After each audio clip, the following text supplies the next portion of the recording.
በሰባተኛው ጠቅላላ ምርጫ የሚወዳደሩ የፖለቲካ ፓርቲዎች የህዝብ ድምጽ ያሰጠኛል የሚሏቸውን አማራጭ ሀሳቦች በተለያዩ መድረኮች እያስተዋወቁ ነው።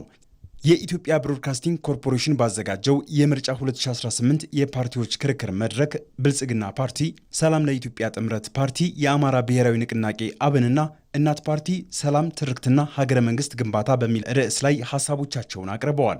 ብልጽግና ፓርቲ በኢትዮጵያ ዘላቂ ሰላምን ለማስፈን ዋልታ ረገጥ ሀሳቦችን በመደመር እሳቤ በጠረጴዛ ዙሪያ በማቀራረብ ሰላምን ለመገንባት እየሰራ መሆኑን ገልጿል። በዚህ መርህ ኢትዮጵያውያን በእኩልነት የሚሳተፉበት የወል ትርክት ግንባታ ላይ ትኩረት ማድረጉን በመድረኩ የፓርቲው ተወካይ ተናግረዋል።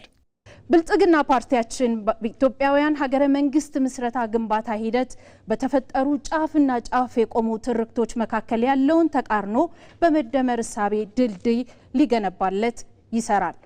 የመደመር እሳቤ ኢትዮጵያ የነጠላ ትርክት ውጤት አለመሆኗ ላይ ይመሰረታል። ፓርቲያችን ብልጽግና የተዛቡ የታሪክ አረዳዶችን በመግባባትና በመመካከር መፍታት እንችላለን የሚል ጽኑ እምነት አለው። 8 ፓርቲዎችን የያዘው ሰላም ለኢትዮጵያ ጥምረት ፓርቲ በበኩሉ በህዝብ ተመርጬ መንግስት ከሆንኩ እስካሁን የነበሩ የሰላምና ፖለቲካዊ ችግሮችን ለመፍታት ብሔራዊ እርቅን ተግባራዊ አድርጋለሁ ብሏል። ሰላም ለኢትዮጵያ ጥምረት ብሔራዊ እርቅ እንዲፈጠር ምቹ ሁኔታዎችን ያመቻቻል። በኢትዮጵያ ውስጥ ብሔራዊ እርቅ እንዲፈጠር ምቹ ሁኔታውን ያመቻቻል። ብሔራዊ እርቅ ካልመጣ ደግሞ አገሪቱ በከፍተኛ ችግር ውስጥ ስለምትገባ ይህንን ለማድረግ ጥምረታችን አብክሮ ይሰራል ማለት ነው። የአማራ ብሔራዊ ንቅናቄ አብን ፓርቲ በኢትዮጵያ አሉ ያላቸውን ችግሮች ለመፍታት የፖለቲካ መፍትሄ መስጠትን እንደ አማራጭ ይዟል። የሌሎች ሀገራት ተሞክሮን በመጥቀስ በሀገራዊ ውይይት ዘላቂ ሰላም ለመገንባት እንደሚሰራ በዚሁ መድረክ ገልጿል። አሁን መፍትሄው ሀገራዊ ውይይት ነው ብለን ነው የምናምነው። ችግሮች በሰላማዊ መንገድ ነው መፈታት ያለባቸው።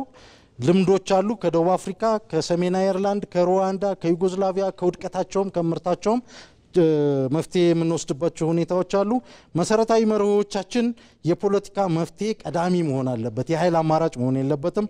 አካታች መሆን አለብን። ብዝሃ ትርክቶች መስተናገድ አለባቸው። የፕሮሰስ የሂደት አተገባበር እንጂ ሁሉንም ነገር በአንድ ጊዜ ለመቋጨት እንቅስቃሴ መደረግ የለበትም።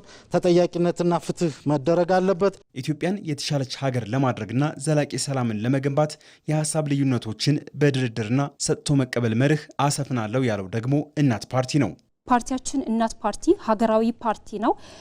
ልዩነቶችን የሀሳብ ልዩነቶችን አምኖ የሚቀበል በጠረጴዛ ዙሪያ ያለውን ችግር መፍታት የሚችል ወደ ድርድርና ሰጥቶ መቀበል ወደሚለው የሀሳብ መንገድ የሚያመጣ ፓርቲ ነው። ፓርቲያችን ቢመረጥ ከዚህ የተሻለ ሰላም፣ ከዚህ የተሻለ ሀገራቸውን ለቀው በሰልፍ የሚወጡባት የኢትዮጵያ ምድር ሳትሆን በሀገራቸው ዜጎች ተከብረው ታፍረው የሚኖሩባት የኢትዮጵያ ምድር ትሆናለች።